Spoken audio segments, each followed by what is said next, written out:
time on a beautiful spring morning on the shores of Lake Erie. Food, speed on wheels, kids all over the parking lot having fun galore as we welcome you to the Erie Civic Center in downtown Erie, Pennsylvania. This stadium is once again filled to capacity for the finals of the Flagship Open. So, let's meet our 5 finalists now. The 5th seed is the former Tournament of Champions winner from Indianapolis, George Branham III.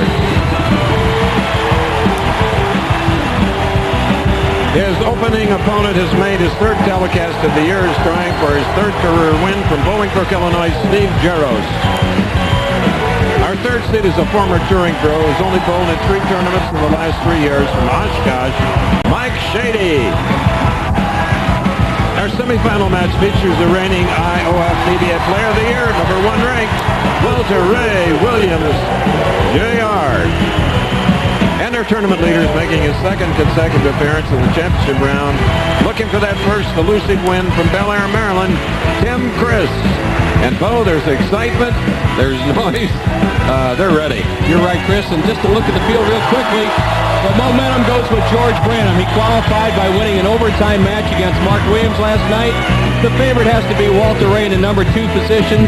As we look at this first match, we have to wonder if the tournament leader jinx will continue. Our tournament leader, who is Tim Criss, he will inherit a 0-4 record on ABC this year. Now, George Branham III, former Firestone Tournament of Champions champion, first shot. The 44-year-old has socked one into the pocket. First telecast of the year. So he's sitting pretty now after his first frame. Steve Jaros of Bolingbrook, Illinois, led the first round of this championship. 3rd telecast of the year. 2nd here a year ago. High hit, leaving the 4-pin. Steve Jaros won 8 out of his last 9 matches last night to just sneak into the top 5 by 7 pins. However, his TV record in the arena finals is 0-3, so he has not won, and this is one of the reasons. He sends the ball wide, just avoids the 4-7-10 split. Easy spare. These are gleaming temporary lanes that have been installed, 2 pairs, 4 lanes inside Civic Center. And this is a wonderful arena. It's the home to the Erie Otters, team of the Ontario Hockey League.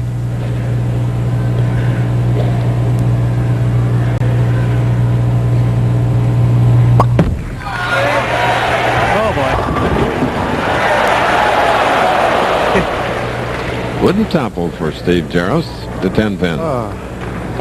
Steve a little offline on both his opening frames, high on both shots, throws that soft hook in lane 3 of this 4-lane establishment, which was built over the last 2 days by AMF. Hooks a little bit more.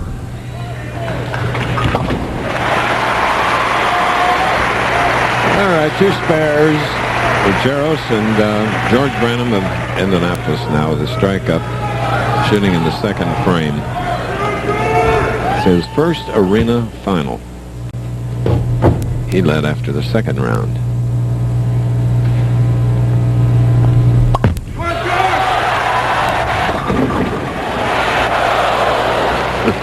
He'll settle for that, a 10.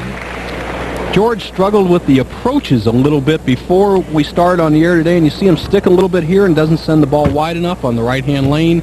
Gets a good break. Could have had the 6-9-10. Ends up with a fairly easy spare, something he practiced before he went on the air. Great way to get into the final by winning a 1-game roll-off against Mark Williams to take down the #5 spot. So he has a chance today, Bo, to make 1997 a little brighter. Well, George is a great player, Chris, and but he's like a lot of tour players. He's a momentum player. When he gets hot, gets his confidence going, he's almost unstoppable, and that's what George needs right now. Get a win under his belt. He also converted a 7-10 during the week here in the Flagship Open. George Branham. He doesn't want to leave any of those today. No. Jaros, at whom we're looking, was 11th with 8 games to go. then moved into 6th, then up to the number 4 spot. All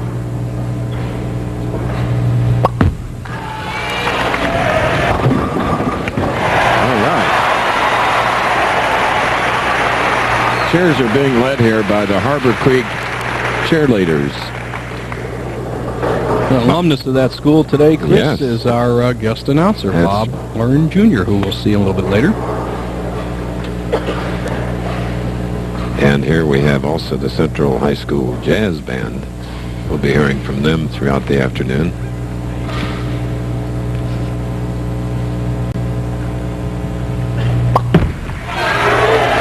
Come on. Just wouldn't come up, Bo. Well, the left-hand lane, he gives it a little bit of room, and his ball just does not finish it. It rolls out. Now watch the action of this ball. He starts at about the 21st board, out to about the 2nd board, does not make the turn. Easy spare with a conversion. Steve will trail by 1. This is our first game of the Flagship Open. We're on the shores of Lake Erie in Erie, Pennsylvania. And did you realize that Erie is the state's 3rd largest city?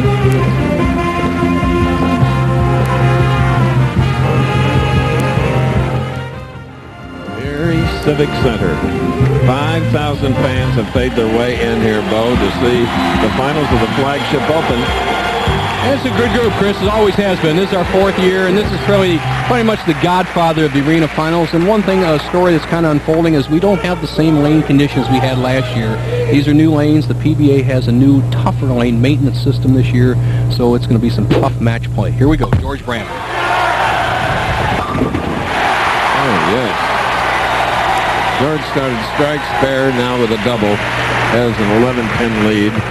Can up it as he goes over the left lane now to show his skills. George, a great all-around athlete at Cal Poly High, played basketball, football, was a sure-handed receiver like our friend and stage manager Tom Gatewood was at New York Giants.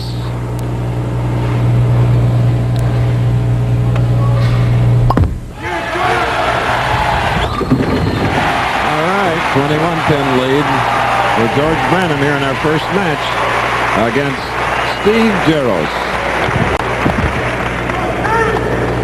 Anytime a great power player trips the 4, he's got to love it. He knows he can carry the light hit. He's got plenty of power. You give him that trip 4, look out. Steve Jaros has a 2nd and a 3rd finish here in 1997.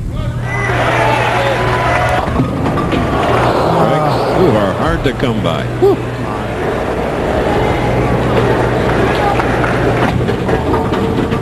Right now he's got a very difficult split, and Steve doesn't throw very hard, but at this point in the match he's trying to get the ball over here in the 6-10 zone, either bounce the 6 out into the 4 or try to slide the 6 over into the 4-pin. He has to go for it. Extra speed.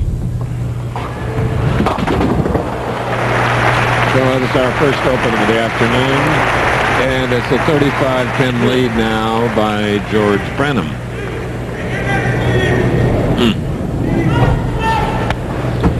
Jaros should hit the left-hand lane. He likes the lanes basically at night. He bowls much better when he gets a nice free roll.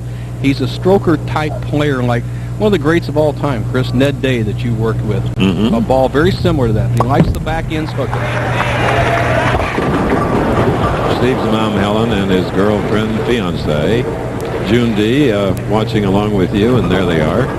They've been kept busy following him thus far in the bowling tour.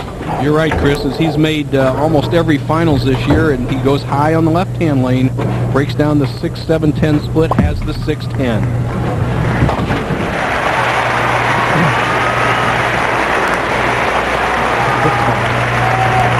Branham back up with 3-bagger, and for George is shooting in the 6th frame. Winner to meet Mike Shady.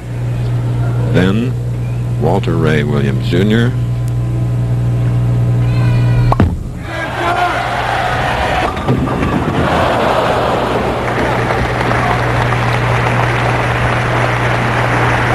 George doesn't quite get the pop there as the 6-pin just kind of lies down the channel and doesn't take out the 10. He practices spare. He left this in the 2nd frame. No trouble converting. He has to watch the approach.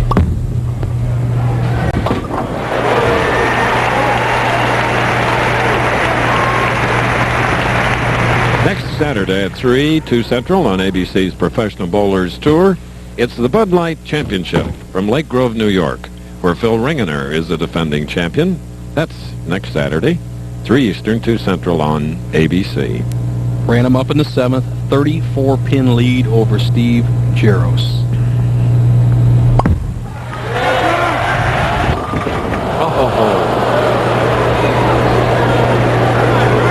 You could see his reaction, Criss, immediately when he let go of the ball. He knew it was wide, but he doesn't have to pay such a disastrous penalty. The 1, 2, 4, 6, 10. And I think the best way to shoot it is get to the left side of the head pin, try to drive the head pin into the 610.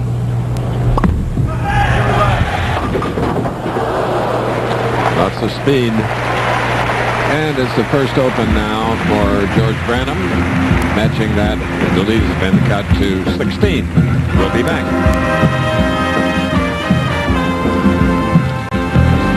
This week, Memory Lane takes us back only 1 year, when Bob Learn Jr. gave us one of the biggest sports stories of the year. The Erie native, who just barely made our telecast by qualifying 5th, drilled us in his first match by bowling only the 10th televised 300 game in PBA history. Oh, he didn't stop there, though, winning 3 more matches to claim his hometown title, while averaging an astounding 282 in the process. Yes, a year ago, record breaker Bob Learn Jr. right here in his hometown of Erie, Pennsylvania. He earned a bowling ESPY from ESPN, and he's with us today. Bob? Hey, Bob, quick question. Lanes aren't as easy as they were last year. What do you think's the difference out there, pal? Well, it looks a lot tougher getting through the front of the lanes, and then when they do, they project it past the break point and it wants to hang on them. All right, pal. What about the carryover from that big day a year ago, Bob? Well, I tell you what, Criss, I'm still in disbelief, you know. Something you dream about when you're a kid, and then to grow up and actually accomplish that in front of your hometown crowd. And being right here today in front of this setting again brings back a flood of memories, I'll tell you what. Well, we're proud of you, and we'll hear you throughout the telecast. All right, thanks, Criss. Jaros up, 7th frame, trails Branham, who opened in the 7th by 16.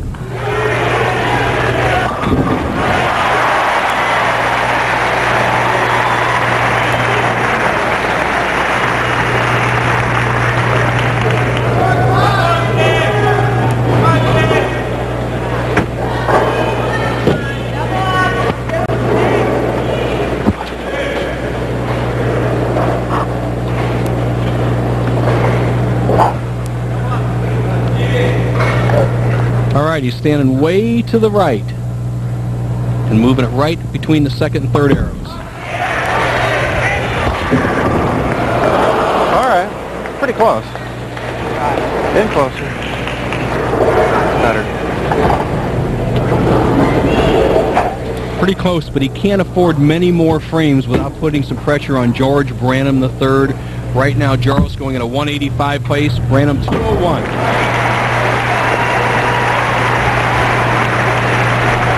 They'll have to be satisfied with that mark here in the 8th frame.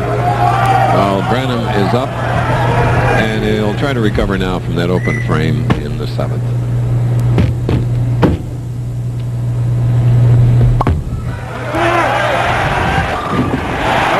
and now we go back to Bob Learn Jr. with Mike Shady. Bob? Well, Mike, it looks like the guys out there have a lot of trouble with their break point. They're inside, hooking the ball a little bit more. You went a lot more direct during practice. Do you think that's going to be an advantage? Well, you know, it's really speed control right now. If I can get outside and maintain my speed, make good shots, I think I can score pretty well. But there's no room left, and you got to really control your speed right now. Well, I tell you what, you team's great all week. I expect a great show out of you, Mike. Appreciate that. Thank you. Back to you guys.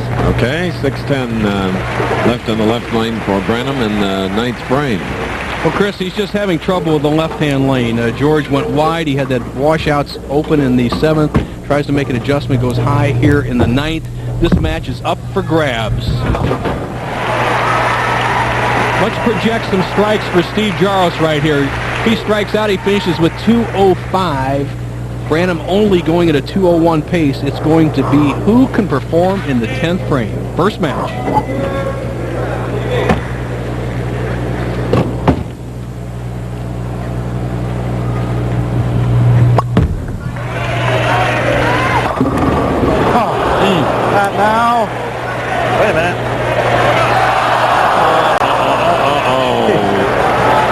own. Well, he had a solid 9 standing there, and the machine actually knocked it over Criss. The PBA and American Bowling Congress rules simply state that if the machine assists the pin carry in any way, it must be reset. So they quickly have somebody on it.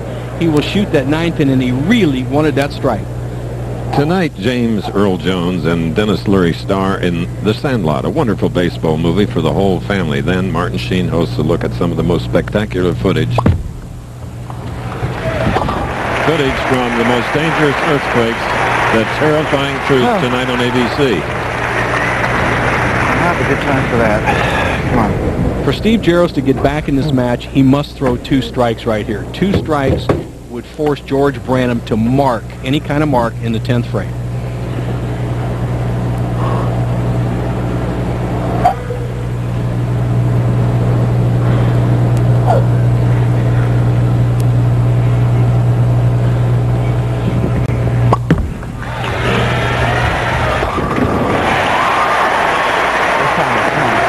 Timely one.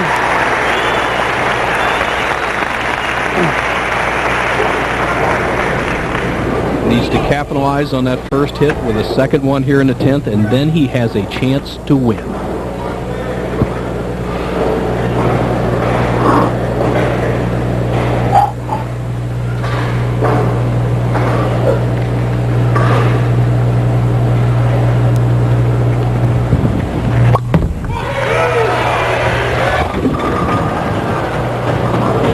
Now, that is again the left lane. Right now, Steve Jaros has put himself in position where George Branham only needs 7 pins on the first ball. So stay behind the foul line, hit the head pin, and you're a winner.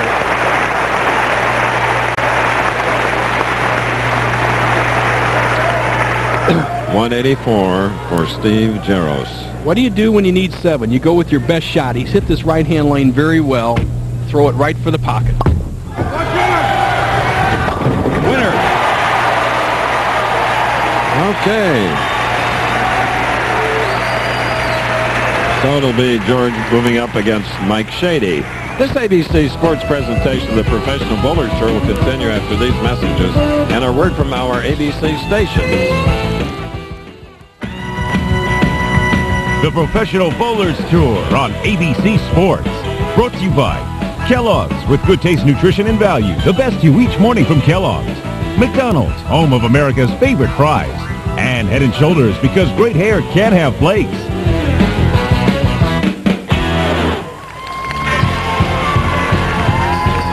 Okay, we're back again in Erie, Pennsylvania. Excitement galore as one match is finished now.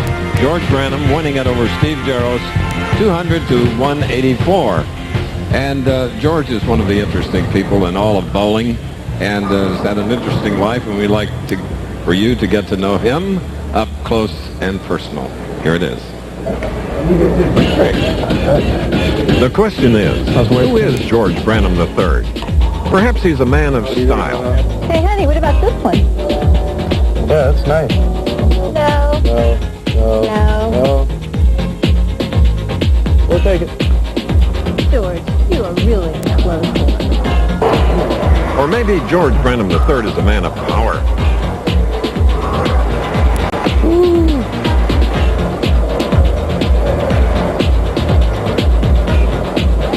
$6 million man. Style and power. Yeah, that looks like the George Branham we know. But what do we really know about George? Let's start with George I, who pitched in the old Negro League. When I really knew my grandfather, he was in his 70s, I think, by then. So I guess he's what started me, his genes from being an athlete. My dad, he's helped me quite a bit. He's been my coach. He taught me everything about the basic part of bowling. He don't have to watch for about 5 minutes and he knows what I'm doing wrong. Or if I tell him what's going on, he can kind of pinpoint what my problems are. A strong family background led to George tying the knot with Jackie. We went from friendship to dating to very seriously in love and engaged, and then got married. When I met Jackie, it changed. I settled down. I concentrated more on her and my career.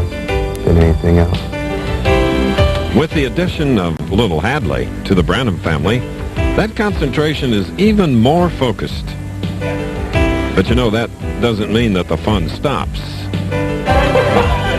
Another place to relax is home, where George and Jackie often entertain friends who know the Branham style epitomizes the power of love. We are husband and wife. You know, this is my husband, and we're a family, and if someone has a problem with it, I guess they don't have to look. Color means nothing. And I don't look at a person for their color. I look at them for their character and what they have to offer. And the three Branhams call Indianapolis, Indiana their home. George now after his first victory, 200 to 184. We bring in Mike Shady, and though we have not seen him for a while. Well, Mike Shady is a much improved player, Chris. He bowled on the tour for almost 3 years, touted very highly coming out of college, a college All-American. And he just couldn't seem to cut it big time on the tour, so he went home to pursue other businesses. Right now, he's making basically a cameo performance here at the Erie Tournament, visiting his in-laws on spring break. His wife, a school teacher, and he's making the most of it. First shot.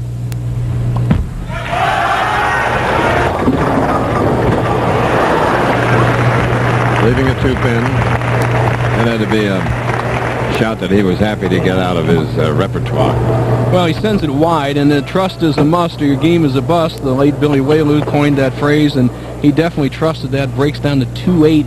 Leaves himself probably the simplest spare we have in bowling, the two-pin for a right-hander. Good opening frame. Nothing lost here.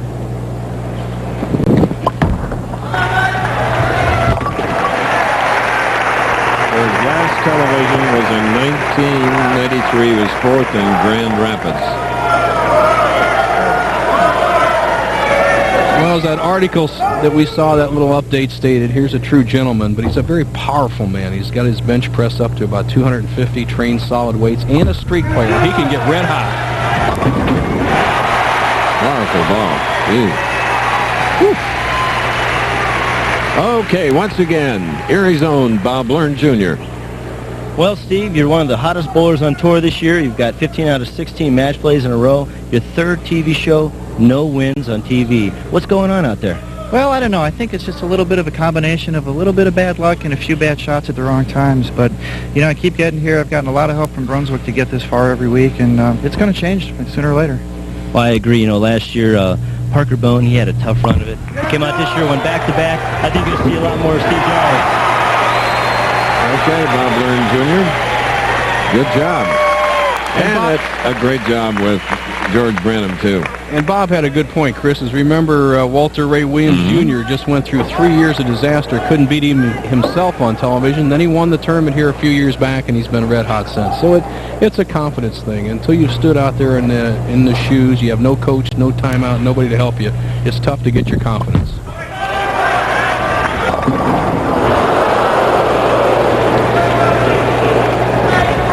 4, 6, 7, 10, and there isn't much to be said about it. Well, Mike Shady, who has a PBA win under his belt. He won in Dublin, California, Earl Anthony's Bowling Center. And he beat Parker Bone, one of the great players on tour. But he hasn't been out here on a steady basis, and it's a lot tougher when you're onto those TV games. There was an open frame. Mike Shady bowled here last year, coming back home to his wife's hometown. Mike, one of the touted college players. He won the 1985 National Championship when he was at the University of Wisconsin Lacrosse, then got a 3-year scholarship under the tutelage of Bill Straub at Nebraska, and went on to be a 3-time All-American. He needs to draw on some of that experience right now. The Husker.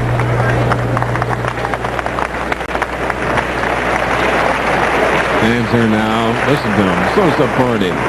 Trying to get behind him to get him rolling. Well, this is a really good shot. Normally you'll carry the shot. The 5 drives over, but the 4 pin was nailed by the 7, the head pin coming off the sidewall, and he doesn't get the strike, ends up with a spare. They're in Erie, Pennsylvania, third largest in this huge state. It's also the hometown of Fred Biletnikoff, one of the finest football ends I ever watched play the game.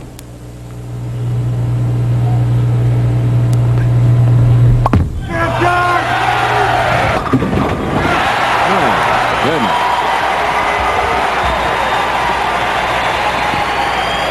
Three-bagger now for Branham here in his second game. That one brought a smile. Well, you see the chiseled body of Branham. A lot of it just from working out all the time, has good personal habits. And once again, I said a streak player. You won't see a guy in better positions. Look at this position of setup. Look at the position of his hand, and watch as he comes through the ball. Absolutely ideal. 3-6-10 on the left. The only flaw I've seen in George's game today is being a little bit tentative when he could put a player away. He had Jaros on the ropes in the first match and got an open frame here on the left-hand lane. Here he has Shady out on the ropes in the early going and hits high, leaves the 3-6-10, makes the spare.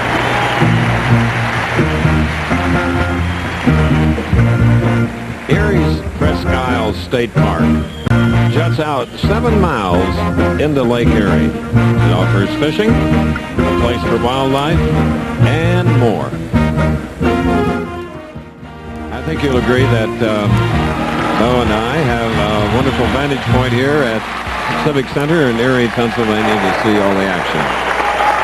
But you have a good view of it too, believe me, because we have the best cameraman going.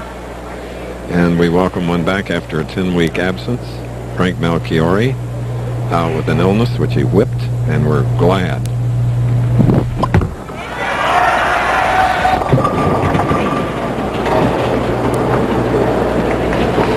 Frank's always on the camera that shoots Bo and me from the front. And I see a grin on his face as you see no grin on the face of Mike Shady. He's confused. He looks like he settled down there in that commercial, made a pretty good shot. Remember the right-hand lane a little bit tighter than the left? He was wide with that shot, and he has an easy spare. Okay, last year the hero here, 282 average, Bob Learn Jr. Well, guys, I have Walter Ray Williams down here. He's made the show 6 out of 7 years here in Erie. He's always bowled great. He's definitely the crowd favorite. Lanes are a little difficult out there today. Are you going to go with your straight game or your hook game today? Well, I used my hook game quite a bit in the tournament, but it looks like they're very tough out there. I'm thinking I'm going to go with my A game, which is right up and at them, and hopefully I can shoot a couple of big games to put these guys away. I got a feeling he's going to figure out what to do, Chris. That's so. Thanks, Bob. There is Mike Shady's first strike in 5 frames.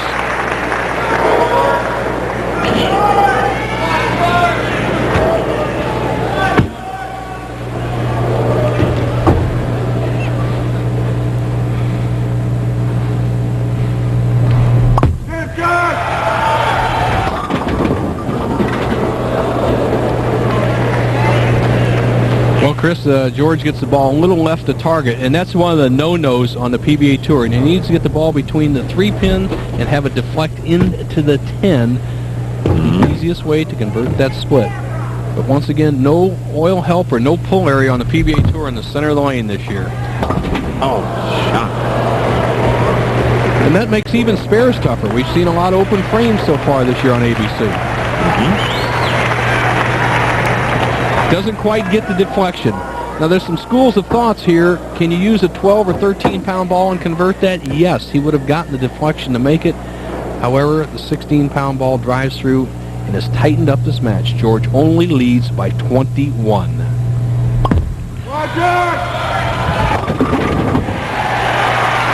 up quickly and did perfection. Today at 4:30, 3:30 Central on ABC's Wide World of Sports. You'll see the Valvoline Professional Boxing Series featuring a 12-round IBF junior featherweight bout between Vuyani Bunju and Kennedy McKenney. Then it's the Santa Anita Derby presented by Visa. And on Wide World Classic, the Harlem Globetrotters. 4:30, 3:30 Central. Now, baby. Big double for the Cornhusker.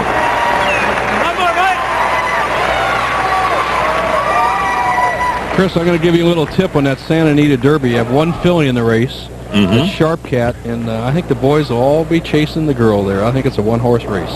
Great. Well, I know you like that horse race. oh, I really do. Now, you could make this a close race right here. If he can get a third consecutive strike, Branham's lead would only be 1 pin. 7th frame.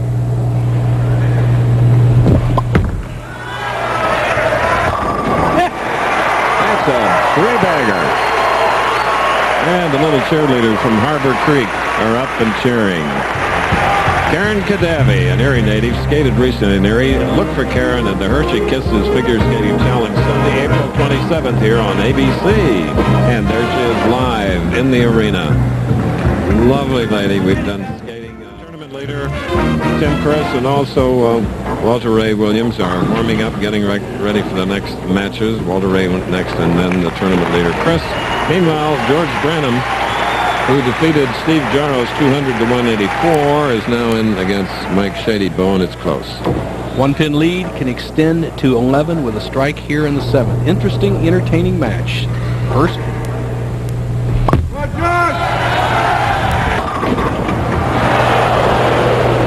Well, George has to hit that right-hand lane. There's a difference in this match between the match he had with Jaros. He let Jaros off the hook, but Jaros wasn't lined up. He's throwing the ball everywhere.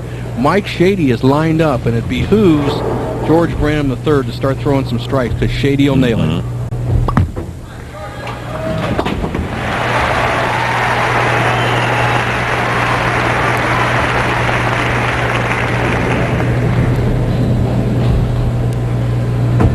One thing about the arena finals, though, you get bowling fans of all ages in the arena to watch them up close and personal. Well, it's a different scene than anybody who's ever been in a bowling center will ever see, and it's probably the most entertaining thing that I have done since I've sat with you at 23 years.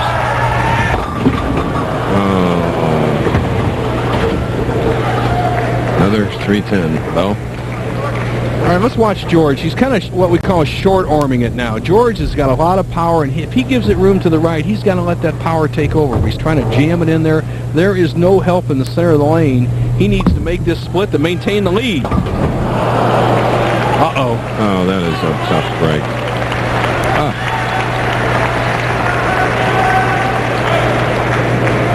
Now let's see if Shady can do what Branham has not been able to do. When a man gives him an opening, can he take advantage of it? Shady takes the lead sitting on the bench. Can he really put the screws to George Branham III? 8th frame, he could take a 22-pin lead. 2nd match.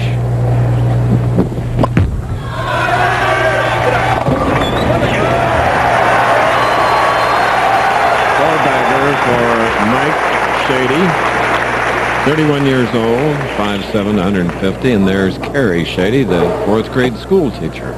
They met while she was on a bowling scholarship also at the University of Nebraska. And reflecting back that last shot, when Mike Shady was on the tour, he had a loop in his swing, and when he lost a ball like that, it was always big trouble. That time he lost a little bit, but he has a perfectly straight swing in line with his target now, and that gave him a chance to strike.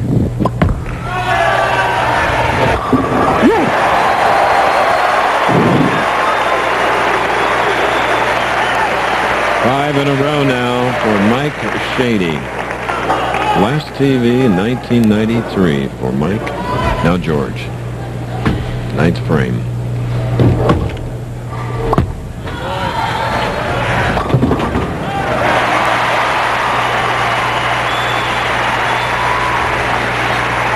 You know, studying George over the years and all that great talent he has, and he's been a winner out here in the tour, you look at one thing. He's kind of like Walter Ray in one respect. When he gets out to a big lead, Chris, he doesn't seem to put guys away, but once he gets behind, he throws his best shots. He's still in this match. He must strike here to have a chance to win. Okay. Left lane.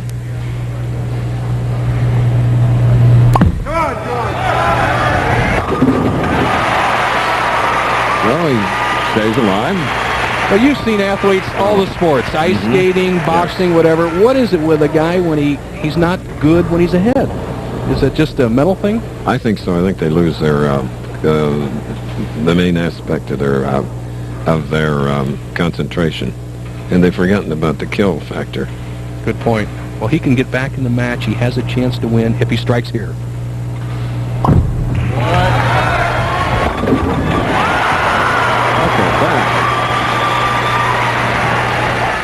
right. Right now, George Branham has got himself back in the match, but he has to hope for an open from Mike Shady. Branham can finish with 211 as he floundered in the middle 4 frames of this game and has been strong at the end. Shady going at a 2:23 pace would have to open in the 10th, and we've seen a bunch of them this year. Come on, George. Good finish. Opened with 3 in a row, then he strung 3 and left a 9-pin. Shot a 210 in his second match after having won the first game 200 to Steve Jaros' 184. Now for Mike Shady, a little bit untested, never before in arenas finals, needs a good count and a mark. Strike or spare, he will go on to meet Walter Ray Williams Jr. 10th frame.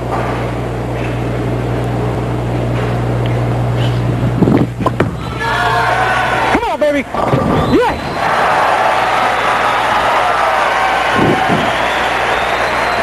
That was for the folks in Oshkosh and Lincoln, Nebraska. Okay, my colleague Nelson Burton Jr. sets up a sliding drill for a junior bowler.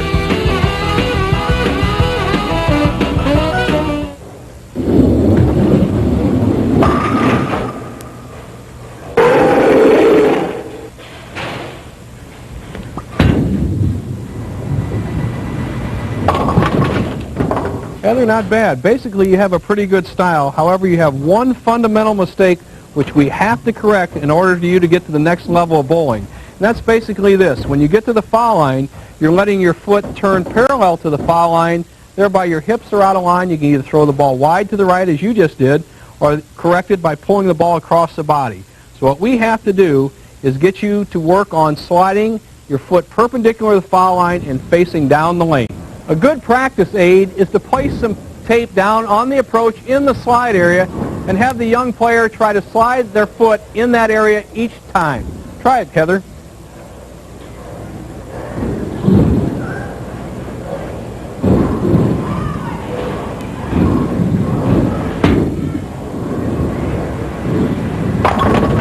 All right, real good shot. There, she demonstrated what we're trying to explain. If you slide your foot perpendicular to the foul line, you keep your right hip facing the target, and you have excellent accuracy. Civic Center, Erie, Pennsylvania, 2 games, 2 different winners. Branham in the first with 6 strikes, Shady in the second, also with 6, and now in steps Walter Ray Williams Jr. Chris, the players Open. Chris, the players bowled 42 games this week. There were 4 300s, 2 of them by Mike Edwards, who had a tidal wave of strikes.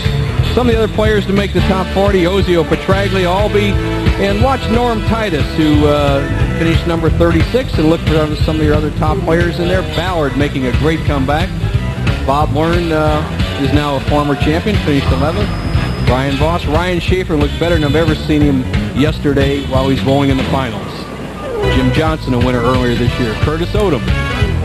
Paul Yoder. Harry Sullins, 3 consecutive top 24s.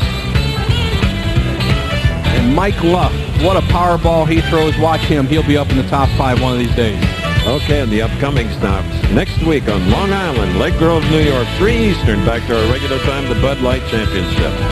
Then, followed by the Florida Open in Tampa, Florida, where in the championship game, a perfect 300 game will be worth $1 million. Now for match 3 in the Flagship Open, Walter Ray Williams Jr. on the left and Mike Shady.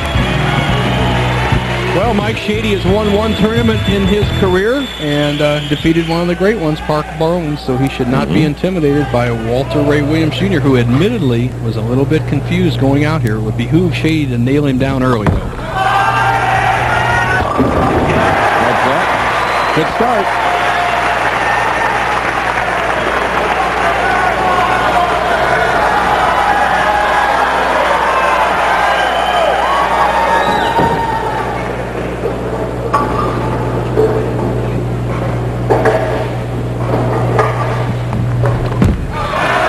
Baby, come on, come on. All right. Okay, a little clinic by Walter Ray here as you see him leave a 10-pin on his first shot. When the lanes are tough and the ball is somewhat unpredictable, straighten the shot out, keep it in play. A real good start for Walter Ray. Despite a strike, he hit the pocket. I say despite not striking, hit the pocket. Okay. Now, we've seen Walter weeks and weeks, when the lanes, what we call open up on the tour, take advantage of the big hook he can play. When the break is dependable and there's a nice groove to the pocket, by all means hook it so you maximize your carry. When you're not sure, straighten it out. That's the attack he's taking today.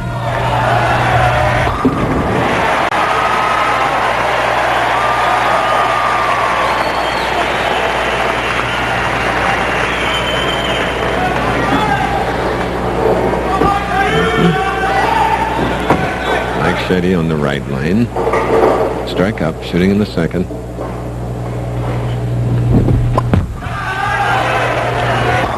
He leads. All right, now to Bob Learn Jr., 300 and a 282 average a year ago. Robert? I'm with George Branham. George, I think you bowled great out there. It looks so critical out there, trying to make good shots. First arena finals, did that have any bearing? A little bit. This is pretty awesome. It's kind of overwhelming, but I think after that fourth frame, I got a little soft with the ball and went high, and really didn't realize it until it was a little too late, and then I punched out, but it was too late then. Well, you're a great performer, George. You know, I think the outside angle does have the advantage today. We'll have to see what happens. All right, thanks, Bob and George. 3 in a row for Shady. Walter Ray's up.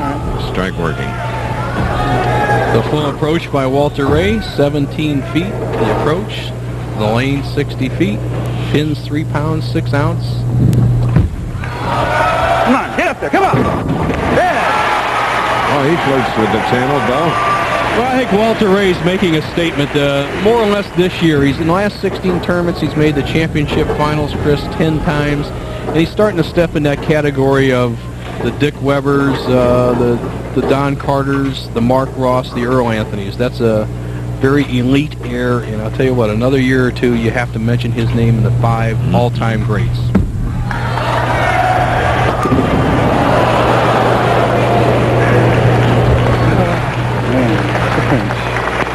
Good break there. He pulls the shot. Now, if he's playing the big hook, he'd have probably had a 4-6 split. He breaks the 4-7 down, has a relatively easy spare of the 7-pin. Paige Pennington, Walter Ray's wife.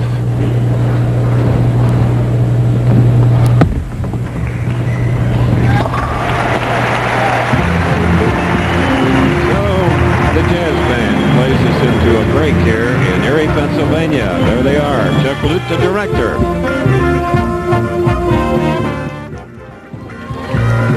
Oh, that's a pretty good pair, I'd say. Thank you very much. Mike Shady now is up. Mike is strung 3, shooting the fourth frame of the semifinal game. The winner to meet Tim Criss.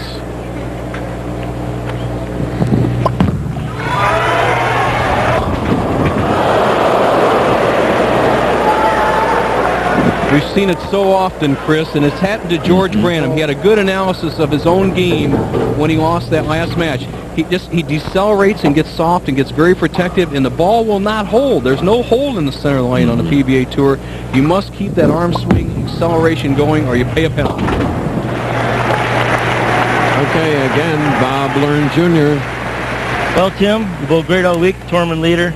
The lanes look like they're starting to calm down a little bit from inside. It looks like the guys outside are bowling good, but you've created something no one's had all week. How do you feel? Well, I'm going to take my practice shots and see what it looks like. I think I'm probably going to try to play a little bit straighter than what I did all week. If that doesn't work, I'll go back to where I played them all week earlier. I think that's a great move. Move a little bit farther right, squaring up, staying out of trouble. I think you do a fine job. Good luck. Thanks. Good break. All of a sudden, Mike Shady has taken the same profile that George Branham did. George had that last match against him under control, and all of a sudden started aiming, fell asleep for 4 frames, let Shady back in the match. The same thing is happening today. As you see the graphic, the pin difference this year, 73.5 pins a game. There's a little bit different lane condition out there than last year. But it's still win or lose. Score is only relative. A game where you can't recover from mistakes. Boy, you're so right about that. You can in golf, but you can't here.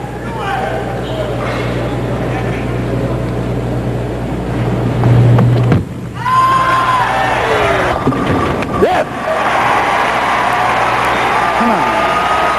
Tomorrow night on